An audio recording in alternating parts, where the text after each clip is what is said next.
အားလုံးမင်္ဂလာပါဗျာကျွန်တော်အခုဆက်ပြီးဆွေးနွေးမယ့်သင်ခန်းစာတော့ဒီ gravity photo effect ပေါ့နော်ဒီနေရာမှာကျွန်တော် gravity ဆွဲတဲ့ဟာမျိုးပေါ့အဲ့ဒါကိုကျွန်တော်မှရှိတဲ့ဓာတ်ပုံနဲ့ဒီရှိမှရှိတဲ့ဓာတ်ပုံဟိုဟာအုပ်နိုင်ရတစ်ခုနဲ့ဘယ်လိုပေါင်းဆက်ပြီးလုပ်သွားမလဲဆိုတဲ့သင်ခန်းစာဆွေးနွေးပြပါမယ်နော်အဲ့တော့ဒီသင်ခန်းစာမှာကျွန်တော်လိုတဲ့ပုံမှာနှစ်မျိုးပဲရှိတယ်ကျွန်တော်ဒီမှာဒီအုပ်နိုင်ရတစ်ခုလိုပဲနောက်ရကျွန်တော် model ဓာတ်ပုံလိုပဲပေါ့နော်အဲ့ဒါနှစ်ခုချင်းကျွန်တော်စလုပ်လို့ရပြီအဲ့ဒါတော့ကျွန်တော်လုပ်ပြီးသားပေါ့နော်ဒီကတော့ထားပြီး file ကနေပြီးတော့ကျွန်တော် open အောင်သွားမယ်အဲ့မှာမှကျွန်တော်မှာ gravity portrait effect အုံနေရတခုယူလိုက်မယ်ဒီရှိရဟာကျွန်တော်ပေးလိုက်တော့မယ်နော်အဲ့တော့ကျွန်တော်ဒီအုံနေရမှာဒီ make it ပုံလို့ထည့်မှာထည့်မှာဆိုတော့ဒီတစ်တွေထည့်လို့မရဘူးပုံလေးကဒီအုံနေရလို့တစ်စောင်းဝင်မှာရမှာနော်အပြီးရင်ဒါအုံနေရတခု background လေးရပြီးရင် file ကနေပြီးတော့ place embedded အဲ့ရနေမှာကျွန်တော်တို့ model ပုံကိုယူလိုက်မယ် shift key ကိုဖိထားမယ်ကြီးဆွဲလိုက်မယ်နော်ပြီးရင် enter ခေါက်ဒါပြီအဲ့ပြီကျွန်တော်ကဒီ layer ကို copy ကူးမယ်ဘယ်လိုကူးမလဲဆိုတော့ဒါမော်နော် control A နဲ့ select ပေးမယ်ပြီးရင် control C နဲ့ copy ကူးထားမယ်ဟုတ်ပြီနော် control A control C ပြီးရင် new layer တက်ခေါ်မယ်ဒီ layer ကျွန်တော်တော့ layer မှာထားလိုက်မယ်လည်းမပေးသေးဘာလို့မှဆိုကျွန်တော်ဒီ layer မှာမှဒီပြီးရင်ကျွန်တော် layer ကူးကြအောင်ဒီ model layer hidden လုပ်လိုက်မယ်မျက်စိလေးပြီးဖြောက်ထားလိုက်မယ်အဲ့ဆိုမမြင်ရတော့ပြီးရင်ကျွန်တော်ကဒီပုံမှာဒီ make လေးပုံလေးကိုပြန်ထည့်ပါဘောနော်ဆောင်းတစ်စောင်းပုံလေးထည့်ပါအဲ့တော့ကျွန်တော်ကအပေါ် layer ကို select ပေးထားမယ်ဒီ make လေးပုံလေးကိုဖြောက်ထားမယ်ပြီးရင် filter ကနေပြီးတော့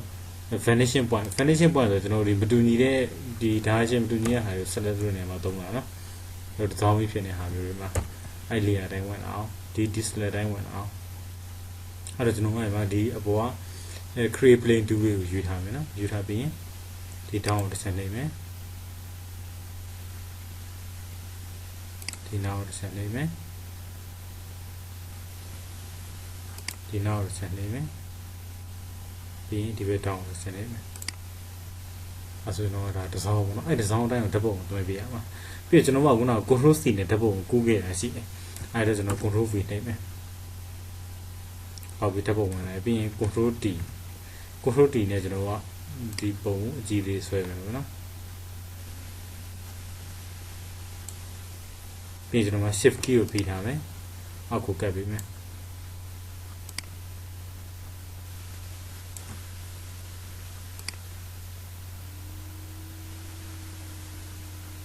ညလုံးထဲမှာအနေလုံးပဲပုံမှန်ပဲပြအောင်ကျွန်တော်ဆွဲပေးရမယ်နော်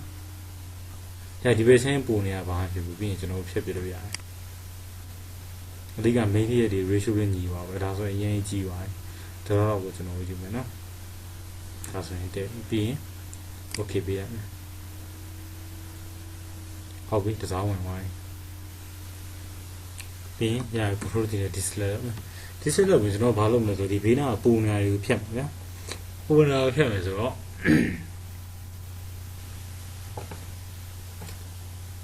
mask ကနေပြီးတော့ post selection mask 2လေးကိုယူလိုက်မယ်ယူပြီးရင်ကျွန်တော်နည်းလေးကြည့်မယ်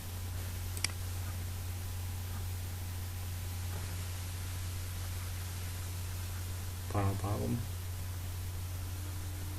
ဒါလောက်လေးဒီနောက်ကပါသွားတာပါဖြစ်ပြီးရတယ်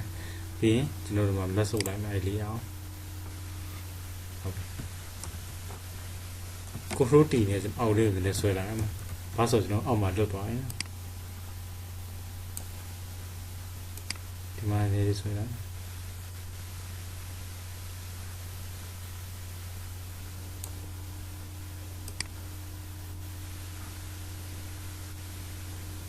အပြည့်လေးဆွဲလိုက်မယ်နော်ပြီးရင်ကျွန်တော်ကဒီမှာ mask အုပ်ထားတာရှိတယ်အဲ mask ကိုကျွန်တော်ပြန်ဖြတ်ပေးရမယ် brush 2ကိုရွေးမယ်ဒီမှာအနက်ပါလို့ဆက်ပြီးရင် brush size ကို250ထားတယ် blending mode normal opacity ပြေးထားမယ်ထားပြီးကျွန်တော်ဒီဟာလေးဖြတ်လိုက်မယ်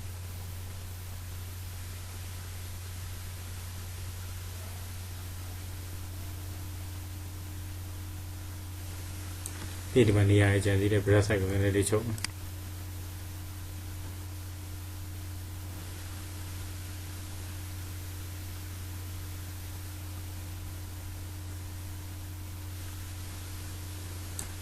ဒီလေးပါသွားရင်တော့ပခုံးလာတယ်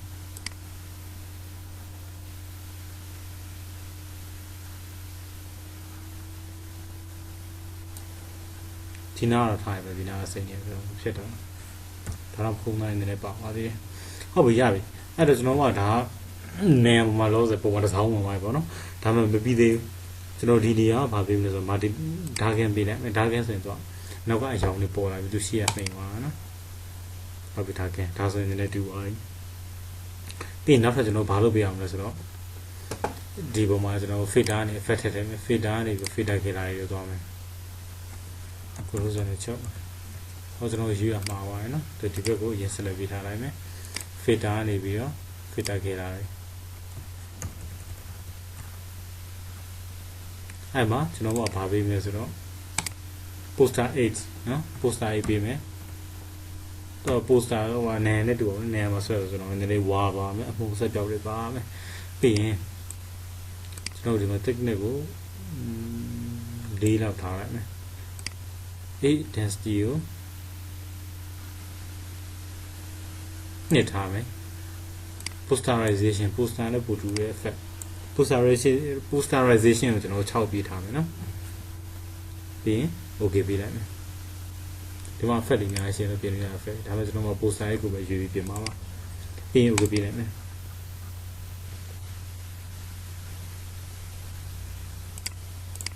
ရပြီနော်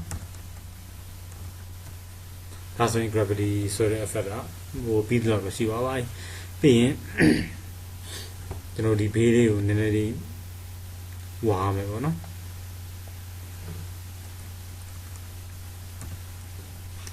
ဘာထည့်မလဲဆိုတော့ new ကနေပြီးတော့ new gradient အဲ့မှာ gradient ဒီအောက်ဆုံးကလည်းရွေးပေးမယ်ပြီးရင် linear radial ပြောင်းမယ် reverse ပေးမယ်ရှားလာပြီပြီးရင်ကျွန်တော်ဒီ scale ကိုနည်းနည်းတိုးမယ်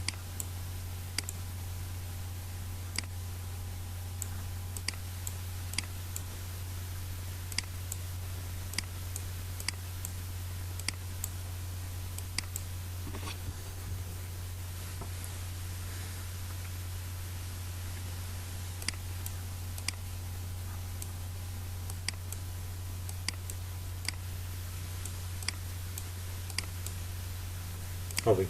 188เนาะပြီးရင် okay ပေးလိုက်မယ်ဟုတ်ပြီအဲ့မှာကျွန်တော်တို့ဒီမှာနောက်ကဓာတ်ကြီးကျန်နေသေးတယ်အဲ့ဒီဟာကိုကျွန်တော်ဒီဟိုဟာထည့်ချင်တာတိတ်နာကြီးထည့်ချင်တာဒါကျွန်တော် roster လေးတိတ်နာကြီးထည့်ချင်တာเนาะ file ကနေပြီးတော့ place and better သွားမယ်အဲ့မှာကျွန်တော်ဒီမှာတိတ်နာကြီးတယ်အဲ့တိတ်နာကိုရွေးပေးမယ်ဒီအပေါ်ထောင်လေးပို့လိုက်ဘာလို့ဆိုတော့ကျွန်တော်အိုင်နာမှာ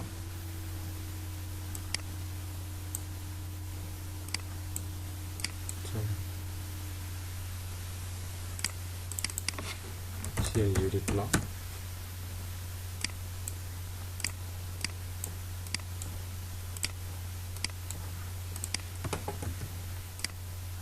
ဒီနားလေးမှာ position ကတင်လိုက်ကို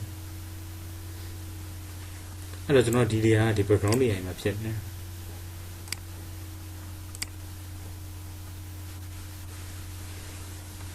ဒီ cloud လေးကကျွန်တော်အပေါ်ဆုံးမှာပဲထားနေမယ်နော်ကြားရကြားရင်ထဲတော့ပြီးရင် control D နေမယ်နေရာလေးရွှေ့မယ်လောက်လေးပြီးရင်အတားကောက်မယ်ကျွန်တော်ဒီ mess of မှာပေါ့မှာပြီးရင်ကျွန်တော်ဒီ mess ကိုအရင်ဘယ်လိုရွေးမလဲဆိုတော့select ကနေပြီးတော့ image ကနေပြီးတော့ adjust နိုင်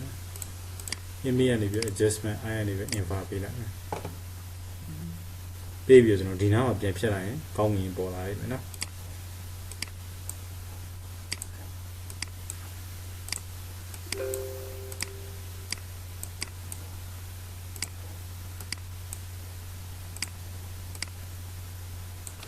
sorry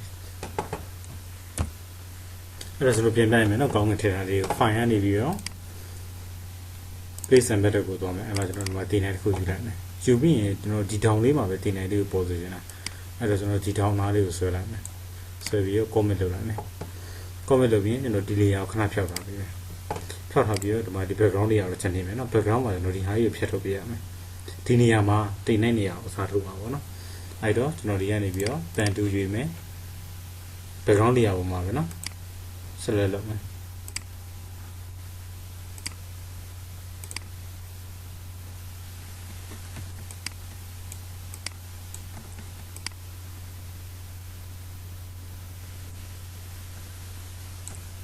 ဟုတ် select လုပ်ပြီး right click ထောင်း make selection ဆိုပြီးကျွန်တော် select လုပ်ထားတယ်အဲ့ဆို select ဖြစ်နေအဲ့တော့မှကျွန်တော်ဒီ layer ကိုပြန်သွားမယ်ပေါ်လိုက်အဲ့ဆိုဒီနေရာမှာ select ဒါပေမဲ့ကျွန်တော်ကဒီနေရာဖြစ်နေတာမဟုတ်ဘူးသူကလွှဲရင်ကျန်တဲ့နေရာဖြစ်နေတာအဲ့တော့ကျွန်တော် select ကိုပြန်လုပ်မယ်ဆို invert လုပ်မယ် select ကနေပြီး invert ဟုတ်ပြီကျွန်တော် delete နေပြီဖြစ်မယ်နော်ဒါတော့တိုင်းဖြစ်လို့မရဘူး editable ဖြစ်ရင်သူက restore layer ဆိုတဲ့ function လေးလုပ်ပေးရမယ်နော် restore layer လုပ်ပေးလိုက်လုပ်ပေးပြီးတော့မှ delete နေပြီဖြစ်လာကြာပြီလားမသိအဲ့ဆိုကောင်းဝင်ကြံခဲ့ပြီးရင် control D select ကြာပြီနော်အဲ့ဆိုကျွန်တော်တို့ select တဲ့ပိုင်းပြီးသွားပြီကျွန်တော်ဒီ layer ရဲ့အားလုံးကိုဒီ model ပုံနဲ့မလို့တော့เนาะဒါကိုလည်းဖြတ်ထုတ်လိုက်လို့ရတယ်အဲ့တော့ကျွန်တော်ဒီ layer ရဲ့အားလုံးကိုအကုန်လုံးပေါင်းမယ်ဘာကွန်မန့်နဲ့ပေါင်းမလဲဆိုတော့ဘာ shortcut နဲ့ပေါင်းမလဲဆိုတော့ကျွန်တော်ပုံမှန်လုပ်ကြတဲ့အတိုင်းပဲ control alt shift e ဒီ layer နော်ဒါကကျွန်တော်ခုနကအောက်မှာရှိ layer ရဲ့အားလုံး duplicate လုပ်ပြီးပေါင်းလိုက်တဲ့ layer new layer ဟုတ်ပြီအဲ့တော့ဒီ layer ရဲ့တကယ်လည်းမလို့တော့ဖြစ်သွားတယ် basic ဖွင့်ထားလိုက်ရပိတ်ထားလိုက်ရတယ်နော်အဲ့တော့ကျွန်တော်ကဒီ layer လေးကိုကျွန်တော်ဘာလုပ်မလဲဆိုတော့ effect ထည့်မယ်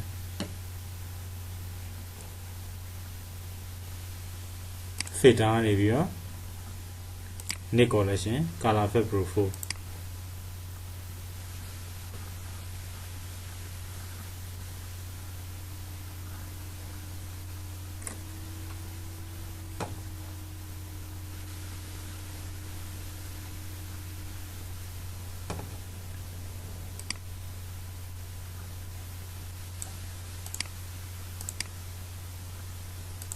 ဒီရဲ့ effect လေးစမ်းကြည့်နော်မတူတဲ့ဟာလေးလေဒါလည်းတကယ်ကောင်းပါဒီဟာလေးနဲ့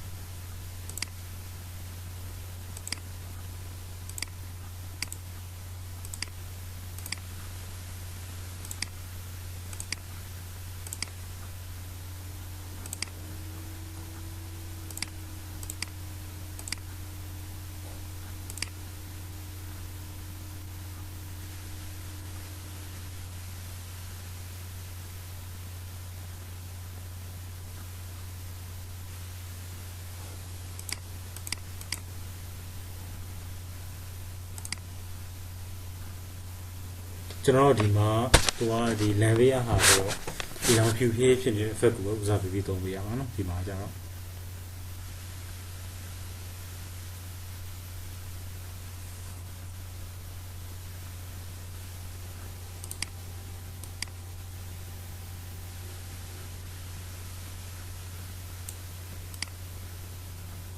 ဒီရှေ့တော့တော့မလို့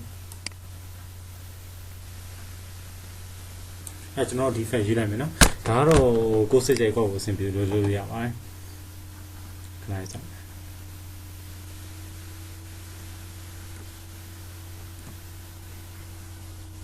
အဲ့ဆိုရင်ရပါပြီသင်ခန်းစာနဲ့ပတ်သက်ပြီးတော့ဒီလောက်ပါပဲဒီမှာကော့ကိုဒီ